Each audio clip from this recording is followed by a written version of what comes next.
Okay. Hi everyone. If we've not met before, I'm Scott Parkin. I'm the Chief Executive of the IEP. I'm really happy to welcome you to this webinar session this afternoon, as it is now. This week's webinar is entitled Domestic Abuse: How Employability Professionals Can Make a Difference.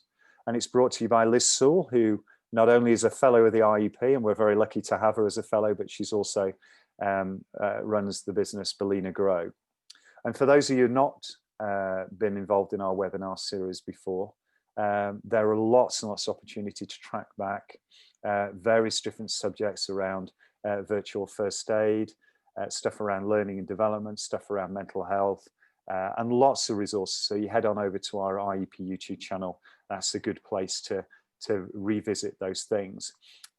We've had great feedback about these sessions through the lockdown period, and we do intend to continue this webinar series throughout the next few months and possibly years, because we don't know what's going to happen with everybody and how we can engage with people, and this has proven to be a really good way to do that. So if you enjoyed it, head on to the IEP YouTube channel and revisit some of those elements that you may have missed. And this recording through this session will also be available on the YouTube channel at some point later this week. So I'm really happy to say that. I don't want to say much more. I just want to say stay well, stay safe. Please use the chat link to chat, to ask any questions that you may have, to get engaged with your colleagues on this webinar, and give us something to talk about in the Q&A. Please make sure that you click on the tab for everyone, that everyone can see your comments. And please remember that the webinars are recorded and available on the YouTube channel where you can subscribe. So I'm going to hand now over to Liz. Thank you for joining us, Liz, and I'll speak to you all soon. Thanks, Scott. Thank you so much. And I'd just like to say a really big thank you to the IEP for allowing us to run this session today. And I know that Scott has got information at the end about other ways that people can think about this issue. But I just wanted to begin by talking about the project that we're working on, which has been such, even somebody like me who's been working in this field for a very long time, I've learned so much from this new project. So I want to just talk to you about Workplace Safespace. Well, I realise that my first slide has the wrong Workplace Safespace. So the idea here is that we create places where people who have faced domestic abuse feel safe and are able to get support. But what I want to do is to talk about that in a way that shows that organisations and individuals don't have to know everything about domestic abuse. All they have to be is to be open and aware and to know how they can refer somebody to the next step. And that's what Workplace Safespace is all about. And it's about making opportunities for people to feel able to disclose. So I just want to say that this is a safe space. So these sessions here that we run when we run our own programs are closed. Obviously this one, what I would say is if you want to disclose anything or speak about anything, don't do it on this session because this will be recorded. But we have safe spaces to discuss these issues where they're confidential and they're not disclosed. And on all of the program that we run, it's not recorded and it's not put out there. One of the things that we have found is that as soon as you start talking about domestic abuse, people do have stories to tell. It may be something that they face themselves, or it may be something that another individual that they know has faced, and often people want to talk about it. So when you're working in talking about safe spaces, that's really important. So as I say, this here is being recorded, but in general, on the project that we're working on, you would have a safe space. So the project that we're funded to deliver is come about because the government recognised that in lockdown, there was an increase in reports of domestic abuse. And they created this idea that at home shouldn't mean at risk. And they developed projects and offered funding in order to create ways that people could think about how, as people came out of lockdown, they could be supported. And it's been really interesting to see how there's been a really broad-based response to this issue. So we've got here people from the TUC, the Duchess of Cornwall, lots of the big pharmacies are creating these safe spaces, and EastEnders has even taken it on. So there's a deep understanding that this is something that we need to be talking about. But what I felt was that it wasn't just about coming out of lockdown that was the issue. The issue is that people we work with are probably more likely to be open to domestic abuse and to face those issues, because we know that unemployment is such a great cause of stress, and stress is one of the big causes of domestic abuse. So we are at the front line of people who are going to be facing this issue, both originally as we thought as we were coming out of lockdown, but now as we're working with people maybe in their own homes, we might be the first people that they speak to who are outside their own family. So we can be a really good space if people are aware that we're aware. So that's why I spoke to Scott, and that's why I say I'm really grateful to the IEP for taking this on board and for allowing us to partner up. So our project is funded by the Ministry of Justice, and it's organised and delivered by the London Community Foundation. But our main point of contact here is Hillingdon Women's Centre, and they are hosting this project. And at the end of the session, they will be talking to you about how you can get access to extra training and support, and get some consultancy to support your organisation to develop your own workplace safe space. We're also working with the London Borough of Hillingdon, and they're offering certification to people who attend our training, and the Sharon Project, which is a project that deals with honour-based violence. So we're delighted to be part of this local and national partnership, and I say really pleased that we're able to bring it to the IEP. So it's always good to base yourself on some facts and some statistics. So 1 in 4 women, maybe more, will experience domestic abuse at some point in their lives. And men do face domestic abuse as well, especially coercive control. But one of the things that we know, that those who face serious injury and assault are more likely to be women, and it is quite a gendered issue. And I think it's a really interesting statistic here, which is that domestic violence crimes have the highest repeat victimization. So people who face domestic violence face it on a regular basis. So if you're mugged once, yeah? But if you're facing domestic abuse, that is going on maybe all day and every day. Or as in many of these situations, people are so concerned because they don't know when it's going to happen. So it's that awareness that we need to think about. And there are lots of different definitions of what domestic abuse actually is. And it can be lots of different things. You know, here are some outlines here of what it can be. This is the Home Office definition, which does importantly now not just include violence, but coercive and controlling behaviour. But this is a set of issues that Hillingdon Women's Centre have asked us to think about when we're thinking about this. So it could be something physical, it could be sexual, it could be that emotional and psychological abuse, it could be financial, and there's these kind of weird things that financial can be about stopping you having money or overwhelming you with stuff. And also, I think, importantly, as we're all more involved in digital technology, the way that cyber abuse can happen. So whether that's excessive communication or whether it's somebody monitoring your phone, these are all things. So if you're in one of these relationships where you are facing domestic abuse, you might be facing all or any of these. And the other area that we're covering in our project is honour-based abuse. And it's a strange term, but it's one that you'll be able to understand a lot by working with the Sharon Project. And it's the fact that in each community we have our own way of describing honour, and in each community people can deal with what they feel is an abuse in a different way. And so we're going to be looking at things like forced marriage, and any type of controlling behaviour.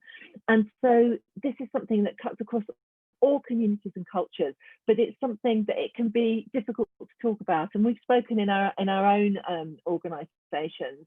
If you're a white person, how do you deal with the fact that you might look at somebody and feel that they're in a situation where that they might want to talk about? How do you deal with that?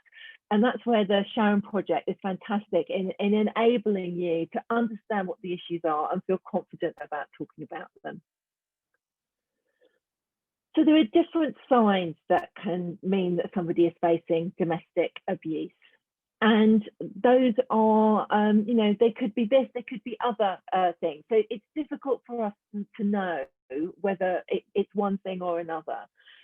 So our project is about enabling people to feel confident, to be open, to raise topics, to raise issues, but also to have spaces where people realise, maybe without you having to say anything, that this is a space where you might be able to disclose something. So what's clear is that lots of people do understand that domestic abuse. So we're talking about it here both for our clients, but it could be our staff as employability organisations that face domestic abuse. And Business in the Community did a survey, and they found that most people understood that not only was domestic abuse bad for an individual, bad for their family, but actually it can affect their work. So on a straightforward business case of an employee, they recognised this. But the problem was only 5% of organisations had any specific guidelines on the issue and really didn't understand exactly what they had to do. So this is why we're setting up the Workplace Safespace. So a safe space is both a physical safe space. So for example, I don't know if people know this, but Boots the chemist, if you're facing domestic abuse, Boots the chemist now, you can ask to go into their consulting room, and there you will be made aware that of how you can access support for a referral to a local organisation. So it's a physical safe space, but it's also being an organisation that shows that it recognises what domestic abuse is and is willing to help you. And the reason that it's workplace is because going back to work may be the first place that people are able to disclose. And also workplaces are seen as places where people have resources. So if you have an HR department, people may find that they're willing to talk to somebody like that about an issue. They might be. But what I felt was that there was such a convergence between the fact that COVID plus lockdown means unemployment, and COVID plus lockdown is an increase in domestic abuse. And those who are unemployed are going to have a very straightforward port of call with employability organisations. We may actually be their first safe space where they feel they're being asked to speak about themselves. So us having some knowledge and awareness could be really, really useful. So what actually makes somebody feel that they can engage in domestic abuse? So we've got some different things here that might allow people to feel that they can take that control over you. They might be a person in a senior position to you. They might be a man and you're a woman. It might be they're older and you're younger. It might be from different races. So there are lots of things in our society that give people power. And the other side of why I think it's important that employability is involved in this topic is because I feel that lack of economic independence makes you more vulnerable. So women who are economically independent have different ways of dealing with domestic abuse than women who are not economically independent. And if you want to ask me why I am involved in employability, it's because I want to promote women's economic independence, because I see it as actually a general vaccine against many, many of society's ills. But it genuinely is. A lack of economic independence does make you more vulnerable to domestic abuse and domestic violence. So thinking about those two sides, how we can help people by being their advisor, but also how we're helping people by helping them gain one of the things that they can that kind of makes them more immune to domestic abuse.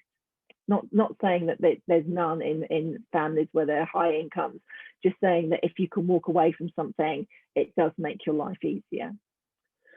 So these are the effects of domestic abuse, and these are some things that we might see in our clients as things are moving along.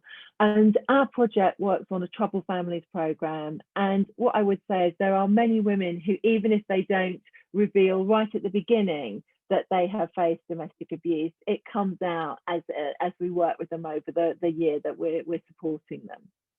And things like insecurity about children, those sorts of things, they play a double impact on people's minds that make them even more depressed.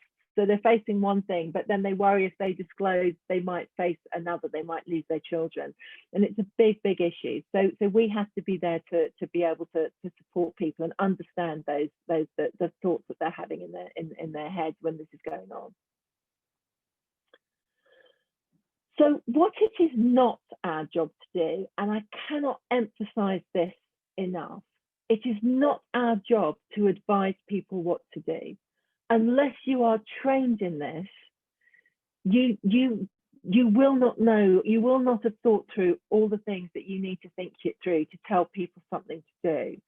Because one of the things that you'll learn if you do the slightly longer training is that it's when somebody makes a decision that to change their life that they're most vulnerable. So they may only have one chance to do that. So people who are not aware of this, we shouldn't be giving direct advice and telling people what to do or being judgmental about their situation. We have a really different but really vital and important role. So there are things that you would do if you felt that somebody was in danger at that particular moment, yeah? But there are other things that you would do if you're thinking about how you can help somebody long term. And we see this as a 3-point approach. Acknowledge the issue, respond to the individual, and refer. So as an organisation, the way we can do that is we can review our policies and processes. We can make sure that our team are aware. And again, I'm talking to Scott about how we can set this up as an induction topic for the IEP induction programme. And I think that would be a really useful approach. As an employer, you can ensure that your staff and your advisors are aware of the issue and are trained. And then you can also do, there is a lot of opportunities now to make information available. So one of the most basic ways you can do this is if you're working in a building, is to put posters up in the toilet. So I know that sounds weird, that like, why would you, but that is a safe space for a lot of people. I know that sounds odd, but actually going to the toilet is one of the few times, if you've had children or if you want it, it's actually, you might be on your own. So putting posters up in the toilet, putting them up in different languages, really explaining what domestic abuse might be, that it's not just violence. Those kinds of things can help people respond. They say, oh, this is an organisation that is aware of this. I do a lot of work in children's centres, and in every children's centre's toilet, there is a great poster that you can use that makes you feel more comfortable if you'd want to disclose. But also these days, there are great apps that people can have on their mobile phones. And on the training, you'll be made more aware of those. And also you could put information on your website so that when people come to look at you and have a look and say, oh, who is this organisation I'm going to see? There's some information there. And I know that's something that we're going to be doing to our website in the next couple of weeks. So also as an individual, you can learn to understand these issues, and you can learn how to ask these really open questions and to be non-judgmental when people reply. Because one of the things that we know is that actually people don't just have a fight or flight response. There is a third response to stress, which is to do nothing. It's a very, very common response to stress, is to do nothing. And so we can learn not to be judgmental, and we can learn to be aware of how we can deal with that. And then the last thing that we can do as advisors is to learn this mantra ourselves. So we are not going to tell people what to do, but we're going to find ways to help them to get through to the people who can be really supportive. So how can we signpost people? How can we put people through? Well, I have got a lovely option for you at the moment. So you will, there's people here from Derbyshire, there's people here from Hayes, there's people here from different parts of the country. You will learn and you will get to know who your local organisations are. But up until March, we are running the Workplace Safespace Project. And this is a completely free programme for people who sign up. And you will have access to a training programme, which will be 3 sessions on Zoom. One run by Hillingdon Women's Centre about what domestic abuse is. One run by the Sharon Project on honour-based violence. And then one run by a police officer, an ex-police officer who works for Hillingdon Council, which is going to focus on men both as perpetrators, because we might also be working with men who come in who are actually committing this abuse. But also men as allies. How can we encourage men in society to be more engaged in this project? You will have access to a domestic abuse advisor yourself if you join our programme. So initially, we will be providing that support for anybody that you want to refer. Hillingdon will be providing you with a certificate if you undertake the programme, and also you'll have an opportunity to sign up for consultancy to review your projects and train your staff. We're also running monthly networking sessions hosted by Hillingdon Women's Centre and the Sharon Project. And there we're going to have local and national experts. And we're running specialised sessions. So we're running a specialist programme for schools, we're running a specialist programme for libraries. It might be that if we get enough of us to engage in this programme, we can also run a specialist support project for employability organisations.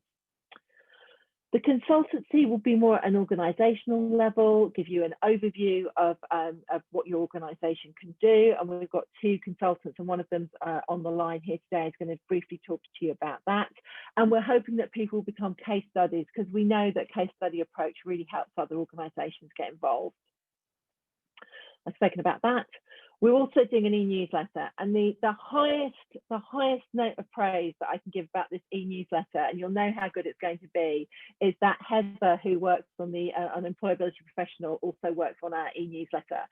So it provides really good access to resources. And again, it would be great if we could put case studies in there. So if you're getting this newsletter once a month, it will keep you up to date with all the issues. So we've also got a website, and I'm pretty sure that Izzy, who's going to talk about that, all the resources are up on the website, which anybody has access to. So that's Workplace Safespace. So here we are, and I'm now going to hand over to Izzy, to Isabel Sutherland, to just briefly talk a bit more about our programme and how you can join in. So Izzy, can you unmute yourself? Thank you. You need to unmute. I can't hear you. Can other people hear Izzy?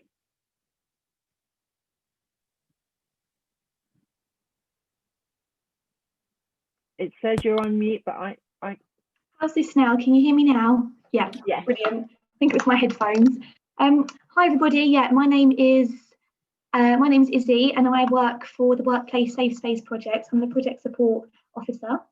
And thanks very much for having me talk to you today. I'm going to just talk a little bit about the consultancy phase of the project. So after you complete the 3 modules, as Liz has spoken about, module 1 with Vicky, module 2 with Polly, and then the follow-up session with a member from the council a month later, you will also be given the opportunity to sign up for the consultancy work. Now, what this involves is support in writing a brand new domestic abuse policy if you don't already have one. And it also involves, if you do have a domestic abuse policy in place, it also involves the consultants reviewing it, assessing it, and then updating it accordingly with any new information that might need to be added. So that's sort of one part of it, is the review of current policies and procedures, updating it accordingly, or supporting writing a brand new one altogether. So it's a really good opportunity for organisations to get support in making sure that their domestic abuse policies and procedures are thorough and robust. Secondly is the support in setting up a physical safe space within your workplace. So by signing up to the consultancy for that part, you'll receive posters, resources, all with hints and tips to set up a physical safe space within your workplace. So it's a really, again, another really good opportunity to show that you're supporting your employees who are experiencing it, and you're offering them an opportunity to disclose, to make disclosures confidentially. So that's sort of the consultancy part as well. And what I'll do in just a moment is I will post a link in the chat to the Workplace Safespace website, and I will also post a link to the registration form. So if after this you're still interested in signing up, you can just simply click on the registration form, and you can sign up that way, and we'll get in touch. It's a really fantastic project, and so important.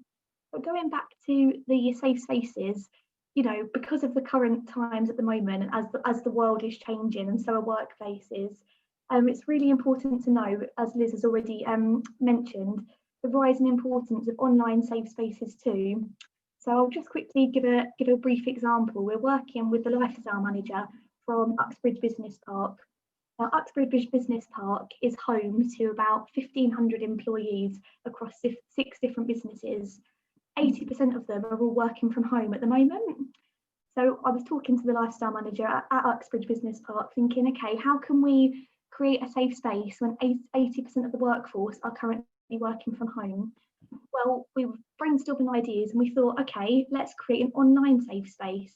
So what that's going to involve is everybody who works at Uxbridge Business Park has access to an online work portal that only employees of the park can access. So we're going to be working with her to develop some kind of resource that only employees of the park can access through their online portal. So it's really, really interesting, and the project is adapting with the times and moving forward with the times as well. So I think I've covered everything there, Liz, for the consultancy part. Is there anything else I should add? If not, I'll post the links right away. So people can join the training as well, can't they? They can join our training. And I would say anybody who's done it has been really amazed by both how much they've become more aware of the issues and how they felt more confident to deal with it. So can I just deal with a couple of questions in the chat? So Izzy was talking about safe spaces online. I think that's really important, and I think it's partly for us. I think it's about how we could make people aware, maybe in the same way that we're kind of saying, because of COVID, these are things you might need to think about in terms of being a COVID safe space. It might be that we just have, even if it's one sentence on the letters that go out that just say, in the same way as you might say we're a disability aware organisation, we might sort of just come up with something that says we're a domestic abuse aware organisation and can refer you on, just so that people would just see that, and in a sense it wouldn't stand out to you if it's not your issue, but it would stand out to you if it was. The other thing about this is it's a pilot. Yeah, it's a pilot. So we are looking for everybody to make it better. So any thoughts that you have at all. And somebody's asked about men. Of course, I mean, men are definitely victims of domestic abuse, without doubt. and it's something that we are aware of and will be covered in the training. And that's why we've particularly asked Jerry to be part of this, who is the lead at Hillingdon Council and as an ex-police officer, so that he can talk about all those aspects. He's like an expert on men in this field. So it's a particular area that you will cover if you're involved in this. So it's real. There's no one is immune from domestic abuse. Whoever you are, you might face it in a particular situation. So that's part of this, and it's about just having that awareness and that ability to be open to it. But you will get confidence, information, and you will be able to help other people if you do this training. And I don't deliver the training myself, it's all delivered by other people. So I'm not trying to sell you something that we do, it's the opposite. I'm saying I have got, from being involved in this project, I've got so much. So I really, really would urge people, it's a real chance, the MOJ is going to fund you to do this. So take advantage. Scott, back to you, I think. I can't hear Scott.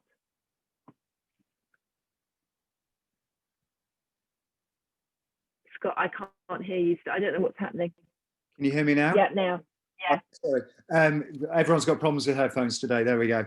I just wondered, Louisa's point about the posters being put up in the toilets and then taken down once the toilets became gender fluid. I'm really interested by that because, as you've just said, domestic abuse can happen to men as well. But taking that one more step forward, is there any evidence, or could you, it may sound like a really naive statement, but is there any evidence for men who commit domestic abuse, in whatever form that takes, to downscale that or stop because they know that it's something that other people are talking about? Is that a very naive statement, or is there a potential, a preventative element to this as well, by men in general understanding that people are taking this seriously?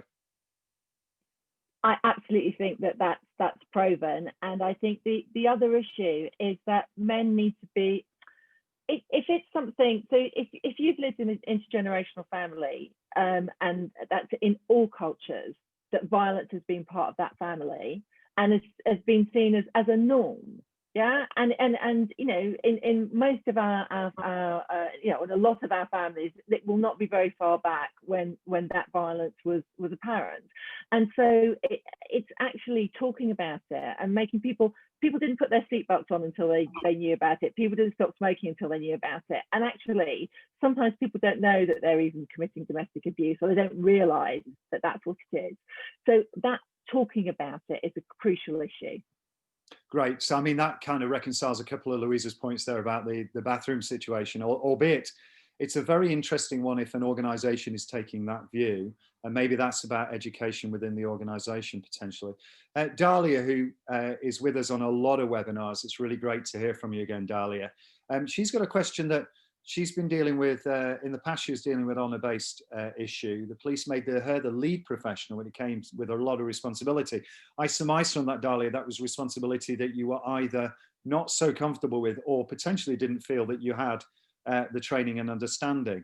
Is that still the same, or are there specialist organisations take over? Dahlia's joined us. I wonder if you can just expand on that a little bit. Yeah, it got more complicated. A young person disclosed to me their issue, so I called the police, and it then became very, very consuming, the whole process. There were, separate mobile phones that I had to make sure she had, and had to report to the police every day. It was quite intense, as well as I had my other work to do, and the responsibility over the weekends when she wasn't available.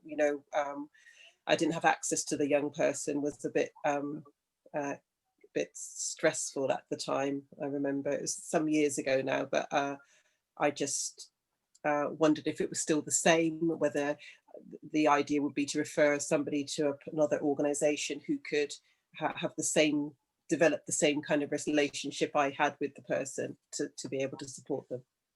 Okay. So I think it would probably be a bit in the same ways as safeguarding. So if you thought somebody was in immediate danger, you might deal with it in a particular way. But in general, what we would say, I think now, Izzy, would be that we would suggest that you worked with an organisation that was more able to deal with those. So I don't know what your job is, or whether you're sort of seeing people every day, but it might not be that you are the best person to deal with it. And I think the police are more aware of the issues now and are more understanding. So it might be they deal with it in a different way. But that it's not, nothing is perfect in these situations, and it's very difficult for people because it's their whole lives that are being dealt with. So I do understand that's difficult, but part of this training is to make people more comfortable with being aware of these issues and how to deal with them and where to refer to. Yeah. Okay.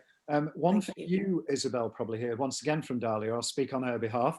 It's around how do you make sure that abusers do not get access to those safe spaces, either virtual or physical. I think a very interesting question, and I wonder, what are your initial thoughts? Because this is quite new, isn't it, particularly in the virtual space? Yes, yeah, it was particular, as you say, in the virtual space. But I think one way you can make sure that abusers don't get access to those spaces is in your domestic abuse policy. When you write it, well, when we help you write it, we do a small section on perpetrators. So it's about possibly identifying perpetrators' behaviours, and people being aware of that within the organisation as well. So that's sort of one way, but by identifying the behaviours, making sure that you recognise them, and then that way they wouldn't be able to get access to those safe spaces. That could be done with a physical safe space within the workplace. An online safe space, it could be something like, again, this is all new to us, so we are learning as well, but it could be something like having password protected safe spaces, or making sure that survivors are the ones that have access to those links. Liz, I'm not sure if you have any more ideas about that question as well, but I think especially the online safe spaces, we're always learning as well. Best way to support people. And I would say, so we're very lucky to have a woman called Polly Hurrah from the Sharon Project, who's running our sessions, and she's one of those amazing people. She's like on a ministerial conference one day and then out training kids in the school the next. And I think she will be right at the forefront of that. So again, any kinds of questions that you have, we can either put them to Polly or come along to the training and you can put them to her yourself. Okay, thank you for that. Probably one for you, Liz, if you don't mind. It's more than a philosophical question, because in essence, it could become a real problem. But how do we guard against perpetrators not necessarily changing their behaviour, but sending it underground and actually the behaviour becomes worse? We argued earlier that actually exposing it probably is a really good thing, but there will be certain elements where there is the potential for that to become worse. So what are your thoughts around that? So what I would say is, part of this is that I am not an expert, and probably no one on this call is an expert to know exactly what to do in those situations. And obviously, if you're doing this in a serious, concerted way to control somebody, of course that's what you'll do. You'll make it more difficult for them to do it. And that's why this point about the point where somebody makes a decision to change the behavior is when people become vulnerable. So if they think that they are able to control you, they won't, then their behavior will probably stay as it is. If they think they can't control you, they will change their behavior. If you then decide to leave, that's when you really need the support, because you might only have one chance. So it's about, and that's where I would say that most of us aren't aware enough to know how to do that. And you might, as Dahlia did, you might need to involve the police, you might need to involve an organisation that understands those issues more in your locality. And that's where we would, for example, refer to Hellingdon Women's Centre in our area, because they have experts who would, because each person's situation is different. You know, if there was a piece of advice we could give to everybody, that would be great. So, you know where you can refer to, I think, is what we would say. And I not to, I mean, I don't know, even know how to use the words effectively, not to downplay this at all. Is there any element of this that is once recognized unintentional and actually changes? Is there behavior through this that that without making any excuses whatsoever? I mean, financial control is possibly a really good aspect of that as an example. Is there experience that actually people who are in that situation realize, or is that just once again a very naive statement? And you know, is Can there we reverse coming it? back from this really quickly? You know, obviously a way of coming back from this is somebody leaving the relationship, but is there a way of through education of informing certain choices that are made that actually provide a situation that is abusive? So we were looking at what allows somebody to abuse or be abused, the situations people are in. I think some of the things that we could be focusing on is stress. So stress is something that encourages people to perpetrate domestic abuse and makes people more vulnerable to domestic abuse. So I think there are things like that you could talk about how you could help people to be less stressed. Yeah. And obviously, I think, you know, in anybody who has a type of behavior, if they learn about what it does to the victim, then often they become more aware, you know, unless they're a sociopath or psychopath, then they become more aware that maybe that they shouldn't be doing it. So I think it's some of those kinds of things. And I say that's where I think employment support can be really useful, because if people are under financial pressure, actually even just having somebody to talk about that could be a you know, a relief, and you know, that kind of thing.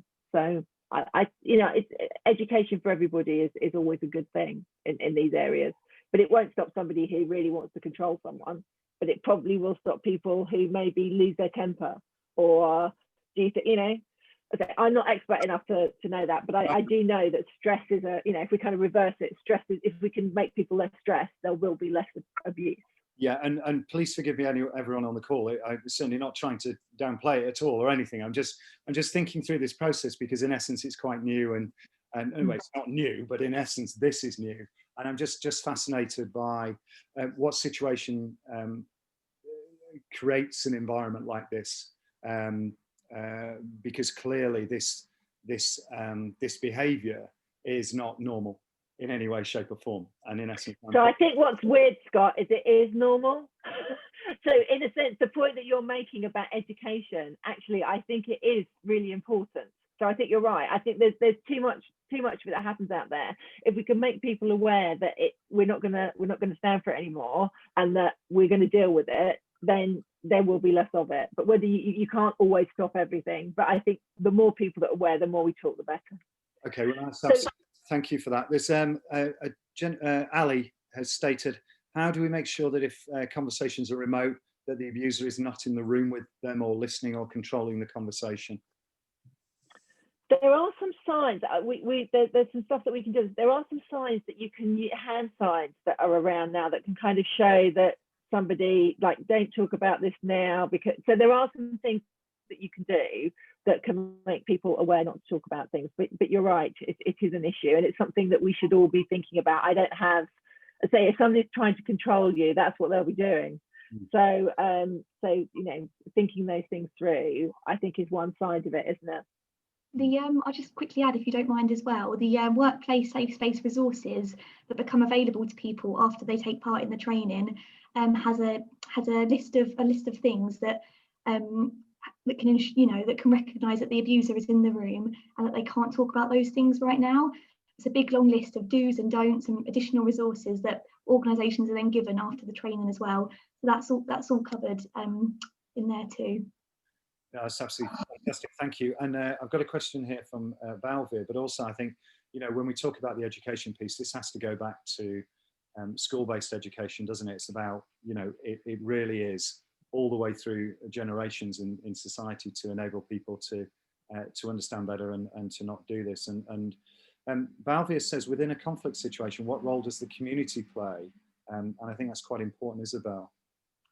Yes, I think there was, Liz showed an image earlier on in her presentation of Camilla, the Duchess of Cornwall, and she wrote an article urging people, it might be neighbours, it might be friends, it might be family, urging people who to reach in and help people who are experiencing domestic abuse.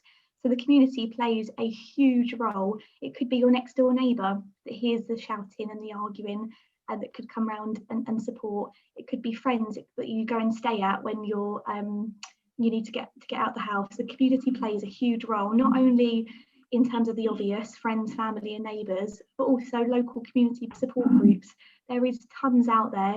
Again, I keep talking about the resources that organisations will receive after the training. And one of those resources is a referral pathway, and it details national organisations you can refer people to. It details London-based organisations you can refer people to, and finally local organisations within your community. So in this instance, the London Borough of Hillingdon.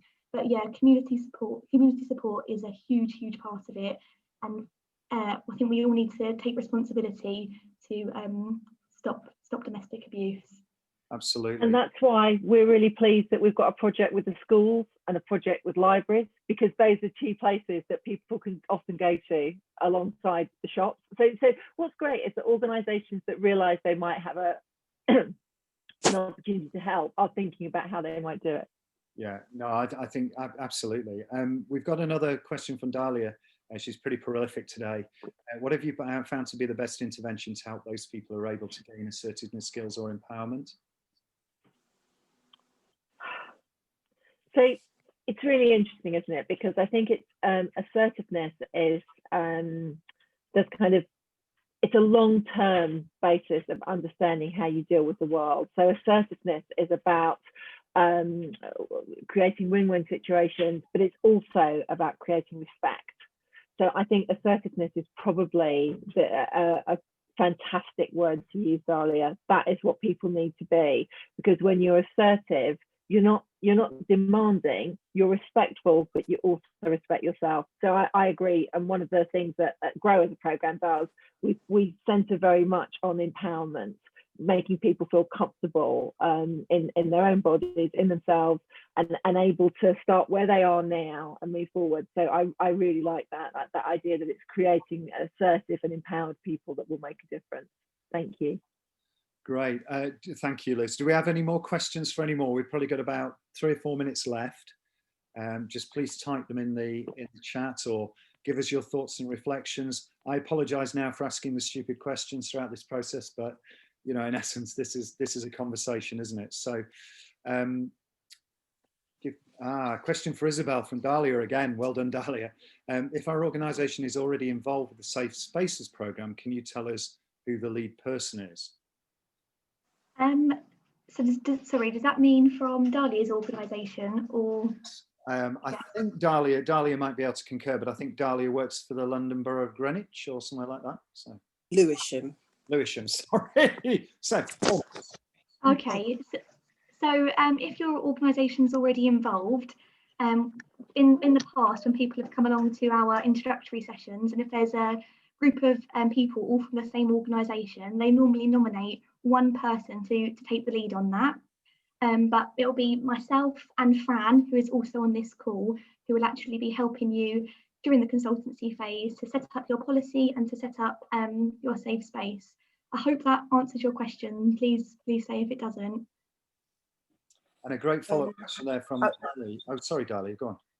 Sorry, I just think we're quite a large organisation, and I recently we had a reminder to read our domestic violence policy. So I'm wondering if that might have been prompted by connections with your organisation. And so if we are more involved with the safe spaces, I'd like to know who the person is in my organisation, because it's so big that deals with that. Yeah, so. I don't think we've got anyone from Lewisham on this project, but we're probably not the only project that's being funded. So it may be that they're involved in another part of that program. So we're one element of it. But you know, we could probably find out from Jerry at Hillingdon, who is the lead at Lewisham. So we could do that for you. Thank you.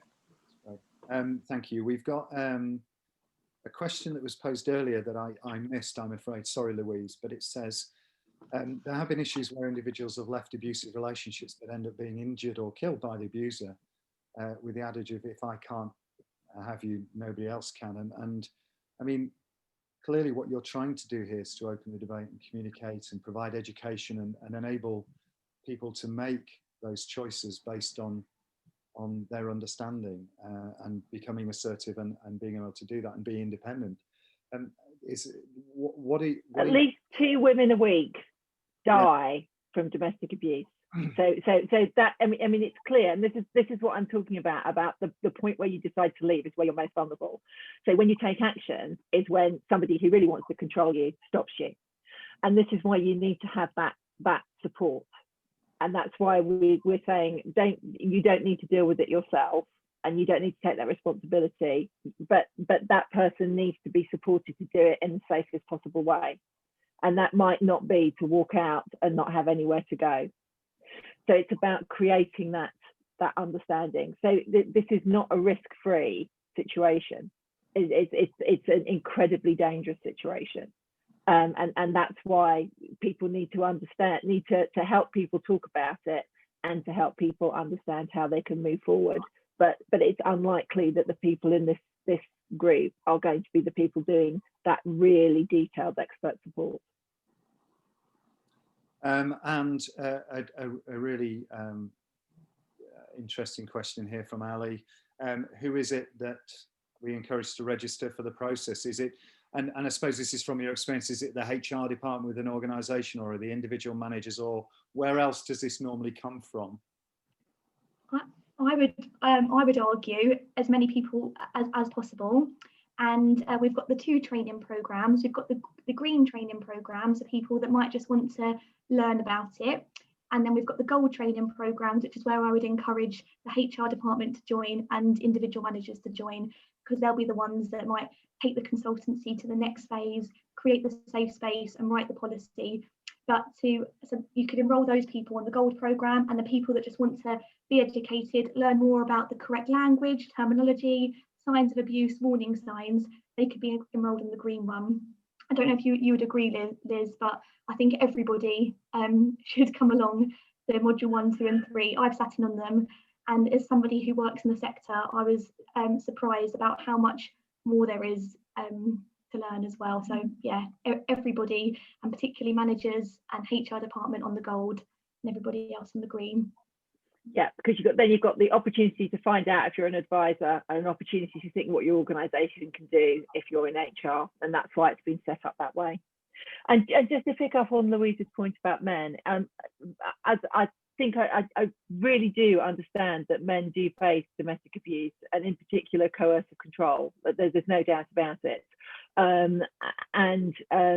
It's not something that we want to diminish. It's the opposite. We have a whole session that is based on how men are involved in domestic abuse as victims, as allies, and as perpetrators.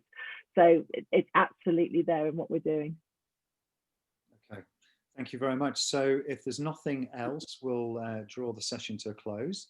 Can I thank Isabel for joining us? Thank you very much. It's very nice to meet you, and hearing about the fantastic work you're doing is Thank you, you too. And thank you very much to Liz, who we know very well, and I'm really pleased you picked up the mantle on this, Liz. It's a really important subject, and one that we should be seriously tackling a great deal more than we do as a society, there's no doubt. So thank you very much for that, and we'll continue within the IEP to work and help and support this agenda. And if we can get that optional unit over the line for the induction, I think that's a fantastic way of bringing this level of understanding, even at a basic level, to every practitioner across the employability sector, and that would be great. Lots of people saying thank you in the chat. So thank you very much. We'll leave it there. And for those of you who want to revisit this recording, please head to the YouTube channel later on this week, and it'll be there and available to you. And please make contact through the connection links that Isabel provided. And I think what I'll ask Liz to do is send me those things on an email, and we'll make sure that maybe an EP on Monday, I'm looking to Heather, maybe an EP on Monday, we can put something there that enables people to get in touch and connect really well. Yeah. Thank you so much, Scott. Thanks, IEP. This is such a good connection for us. Thank you. No problem. Have a great day, everyone. Stay safe, please. and we'll all see each other very, very soon. Thanks.